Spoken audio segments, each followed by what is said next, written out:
Bonjour et bienvenue sur Maintivox, le podcast qui donne la parole à la communauté maintenance. Dans cette émission, découvre la réalité et le dynamisme de ce métier via le témoignage de passionnés. Ils partagent avec toi leur choix de carrière, leur évolution professionnelle, leur savoir-faire et leur vision de la maintenance d'aujourd'hui et de demain. Bonjour Olivier. Bonjour. Tu contribues régulièrement à partager ton expérience dans la maintenance industrielle au travers d'un blog que tu as qui s'appelle le Club des ingénieurs maintenance et aussi en diffusant régulièrement des articles sur la plateforme Maintenancia.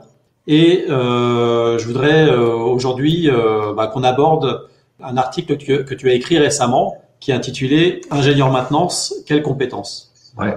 Tout d'abord, est-ce que tu pourrais te présenter et présenter ton club des ingénieurs maintenance, ton parcours et quelle est ta motivation dans l'animation de ce club?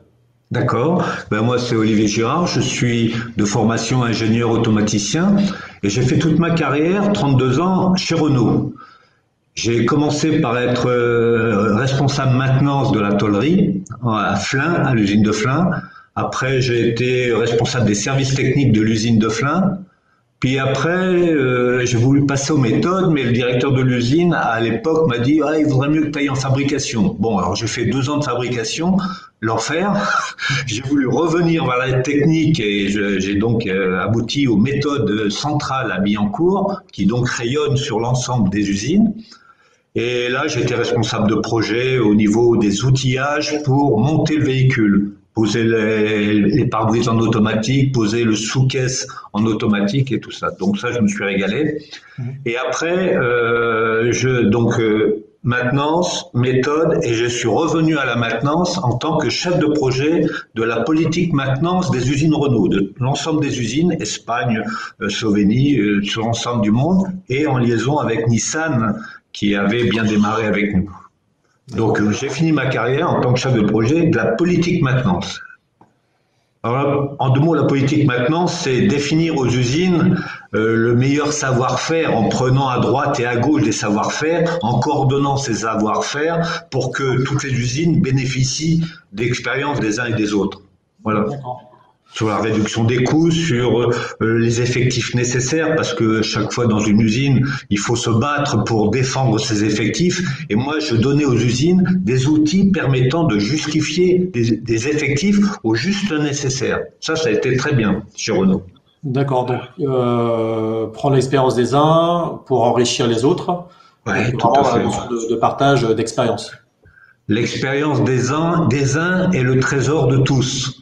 Et donc, justement, quand j'ai pris ma retraite, avec quelques collègues de Renault, on s'est dit, c'est dommage de ne pas réinvestir toute l'expérience qu'on a acquise durant ces années, pas durant les dernières années, mais durant toutes ces années, pour ne pas en faire profiter ceux qui sont encore en train de travailler, non seulement chez Renault, mais dans d'autres usines. Donc, d'où l'idée de créer ce blog. Alors, moi, je me suis dit, je pilote ce blog-là pour récolter un peu toutes les idées, les articles.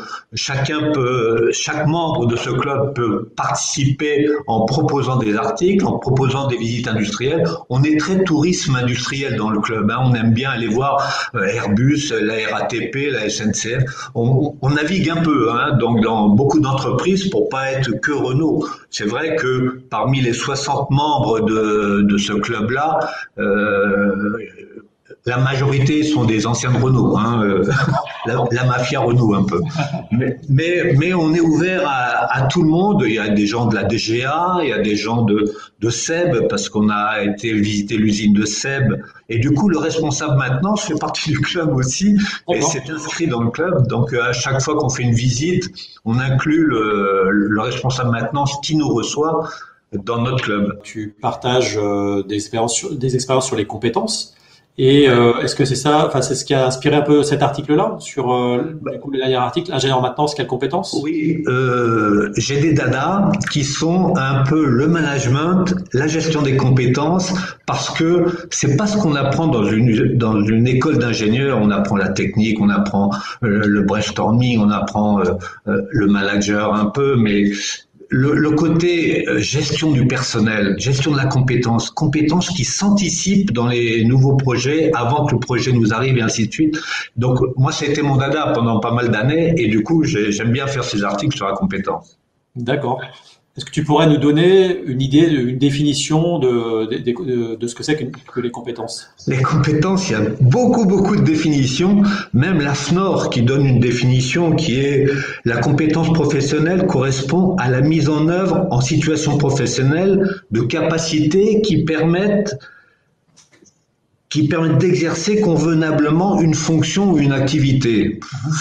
À mon avis, c'est pas suffisant. J'aime pas trop cette définition qui est incomplète. Je préfère une autre définition qui est d'ailleurs la définition de la NPE. C'est l'ancienne NPE qui me donne la définition suivante. C'est un ensemble de savoirs, de savoir-faire, de savoir-être qui sont mobilisés dans l'exercice d'un emploi, d'un métier, dans une situation donnée.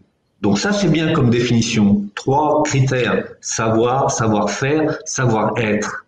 D'accord. Et un ingénieur de maintenance doit bien maîtriser ces 3 notions. D'accord. Savoir, savoir-être et savoir-faire. Ouais. D'accord. Tout à fait. Alors, du coup, est-ce que tu pourrais maintenant développer, alors dans ton article, tu parles des 8 compétences techniques et relationnelles de l'ingénieur maintenance. Est-ce que tu pourrais nous balayer un peu ces 8 compétences? La première notion de compétence sur un site industriel, que ce soit un atelier chez un artisan, que ce soit une grosse usine dans n'importe quel métier, Renault ou l'Airbus ou l'aviation ou n'importe qui, c'est comment s'intègre un responsable de maintenance dans une direction d'établissement. Et ça, c'est important pour que la maintenance soit reconnue comme partie entière de la direction. Et je me suis toujours battu dans les organisations maintenance que je préconisais en tant que chef de projet politique maintenance pour que le responsable maintenance fasse partie de la direction. Et ça nécessite des compétences. Lesquelles? C'est de savoir intégrer la maintenance dans la fabrication, dans les méthodes, qu'on n'oublie pas l'homme maintenance dans les projets, dans les décisions, dans les budgets, parce qu'il faut se battre. Et donc là, c'est la première compétence à avoir, c'est comment s'intègre un responsable de maintenance dans un environnement d'un établissement avec les autres services. D'accord. Premièrement, j'ai eu des bonnes réactions de directeurs d'usine qui autrefois laissaient la maintenance sous la direction d'un énième responsable fabrication et qui n'avait autre chose à faire que de piloter la maintenance. Et donc, on a valorisé par cette coordination multisite, on a valorisé la responsabilité d'une personne dans l'usine responsable de l'animation, pas seulement du dépannage du pompier qui vient dépanner l'installation, mais véritablement l'animation des gens, des techniciens de maintenance du site. D'accord. Donc, première compétence, s'intégrer dans la direction d'un site. D'accord. La deuxième compétence, c'est que qu'est-ce qu'il faut savoir faire?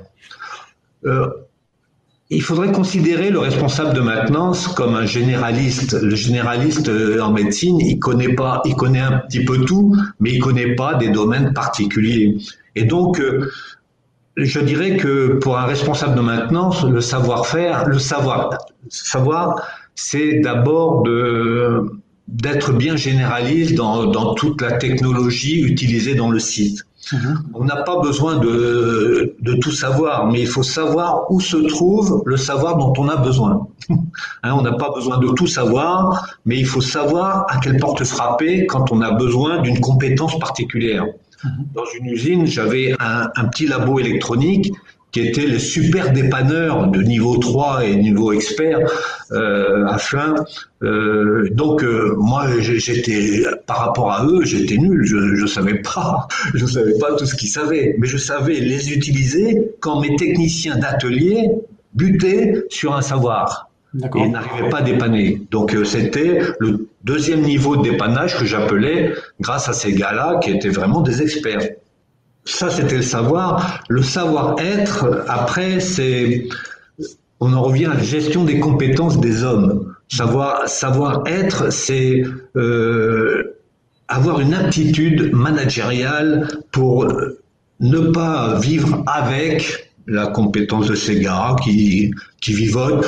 Les gens d'entretien, ce sont toujours les mêmes qui sont assoiffés de nouvelles connaissances sur les nouvelles technologies.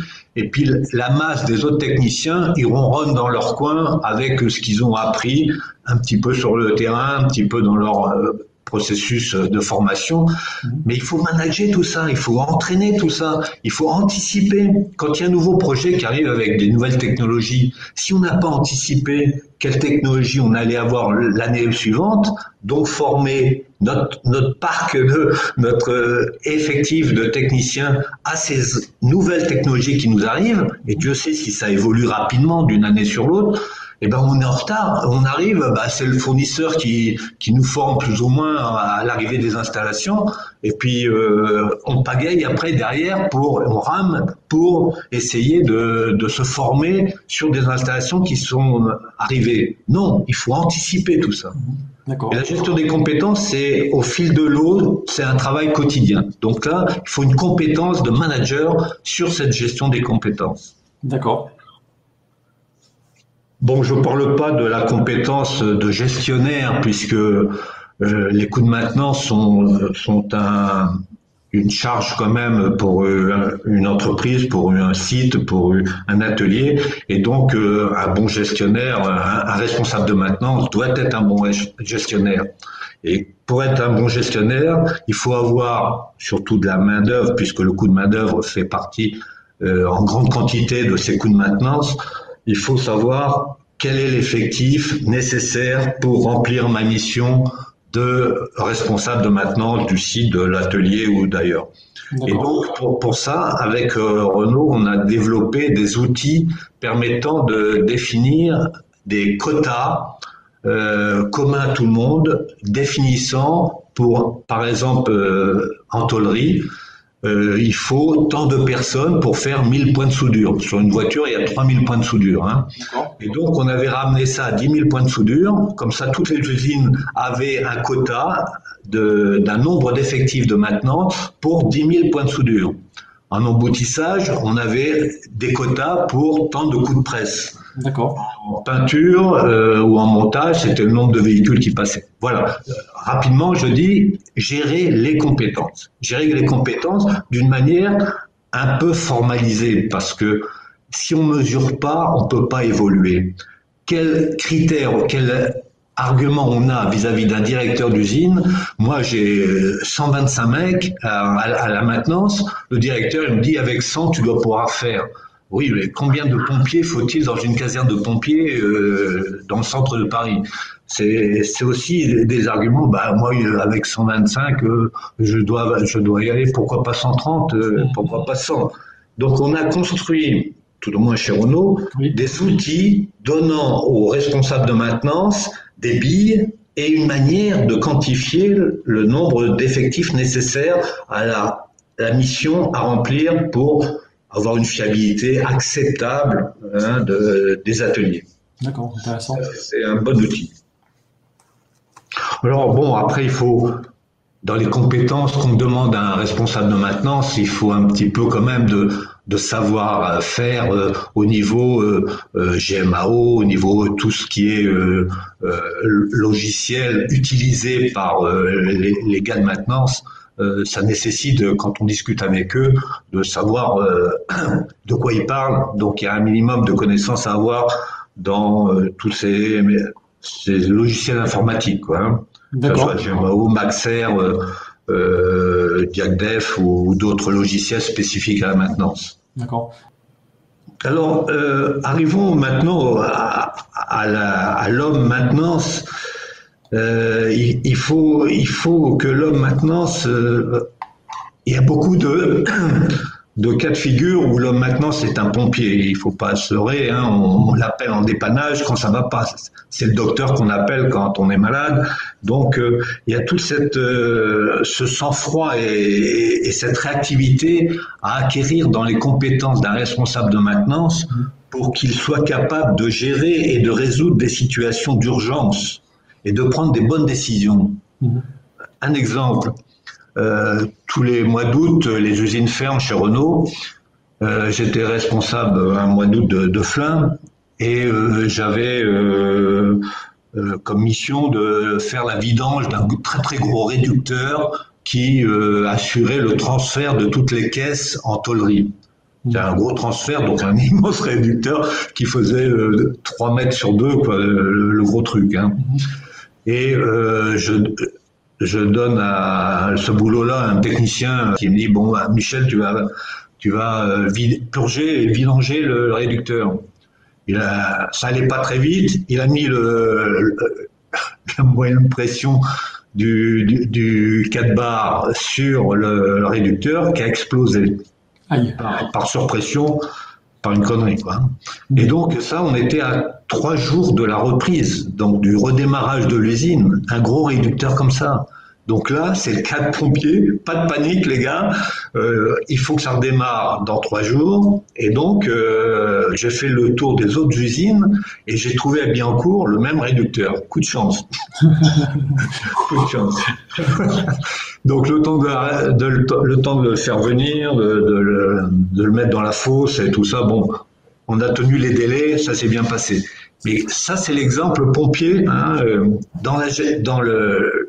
les compétences qu'on demande à un responsable de maintenance, c'est pas perdre son sang-froid, mais c'est prendre les bonnes décisions et, je dirais, ne pas paniquer, ne pas prendre les décisions trop rapidement, mais bien les mesurer, contacter ses responsables pour dire on est d'accord, on fait ci, on fait ça d'abord. Donc, il y a manager le processus.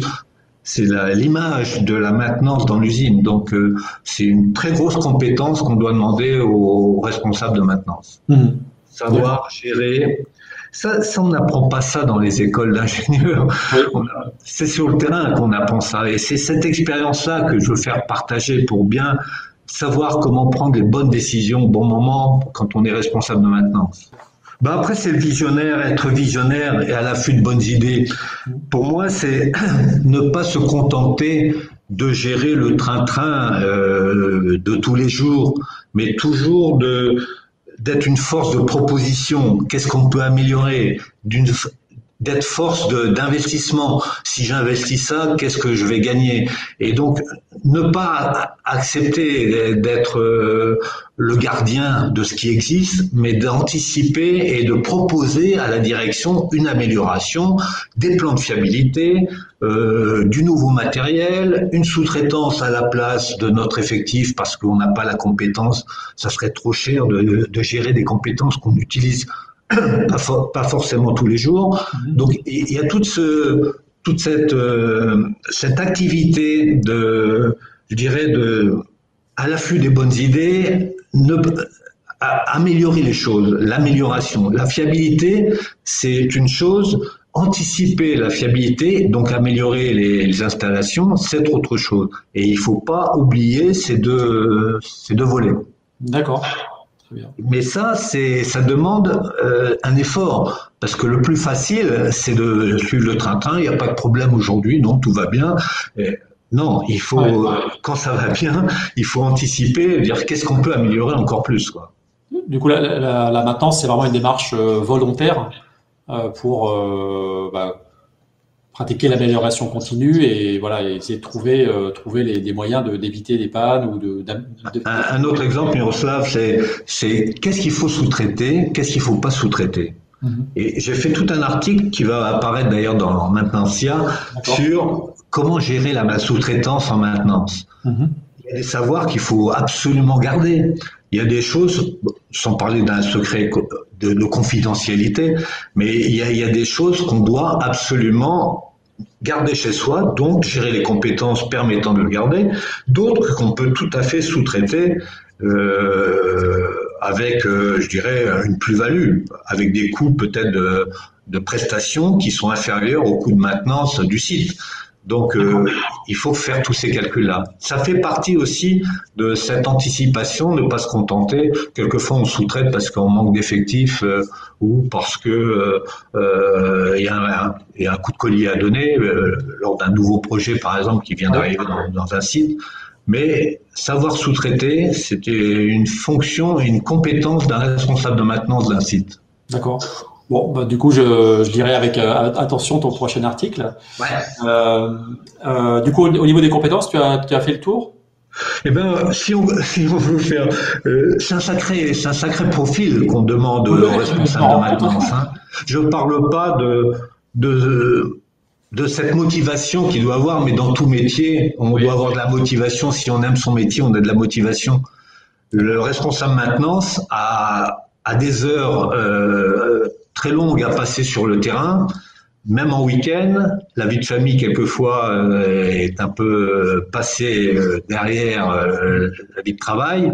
C'est toute cette équipe, c'est ce que j'appelle le trépied de l'équilibre entre sa vie professionnelle, sa vie de famille et sa vie personnelle. Il faut garder cet équilibre-là, qui est toujours un peu difficile à conserver dans le temps. Et donc, le profil et la compétence d'un responsable de maintenance doit avoir tout ce volume de compétences qui est quand même un sacré profil. D'accord. Alors, mais c'est super. Moi, j'ai pris bien souvent beaucoup de plaisir à gérer cette maintenance. Oui, j'imagine. Je pense qu'il y a vraiment un métier de passionné, en tout cas. Ouais. Dernière petite question. Qu'est-ce que tu dirais à un jeune ingénieur qui est en dernière année d'école d'ingénieur et qui se demande qui cherche quel métier il voudrait faire et s'il voudrait bien travailler en maintenance? Je leur dirais que c'est un métier très ouvert à tout. Il faut aimer la technologie, mais ouvert à tous les métiers de la technologie, que ce soit l'informatique, que ce soit l'électronique, que ce soit l'automatisme, que ce soit la mécanique, que ce soit l'hydraulique. Tous les métiers peuvent satisfaire un ingénieur qui est ouvert à se former tout le temps, parce que toute sa vie, toute sa carrière, je lui dirais, il faut continuer à se former. On n'est pas formé à un temps T, mais on est formé qu'à la fin de sa retraite. Hein. Bon. D'accord. Donc il faut savoir être ouvert à la formation permanente, à sa propre formation permanente pour s'améliorer et suivre l'évolution technologique qui est permanente. Hein. Et c'est ça qui est intéressant en maintenance. C'est pas figé à une époque donnée, c'est toujours en évolution. Et ça, c'est très dynamique. Mais il faut savoir aussi qu'il y a des points noirs dans cette fonction de maintenance qui sont des moments difficiles, mais beaucoup de métiers ont aussi des moments difficiles. Hein. Mais c'est toujours intéressant et c'est super. D'accord. Eh ben, merci beaucoup, Olivier, pour ton partage d'informations. Merci pour tes nombreux articles. Et puis, j'ai hâte de lire les suivants. Merci beaucoup. D'accord. Au revoir. Merci.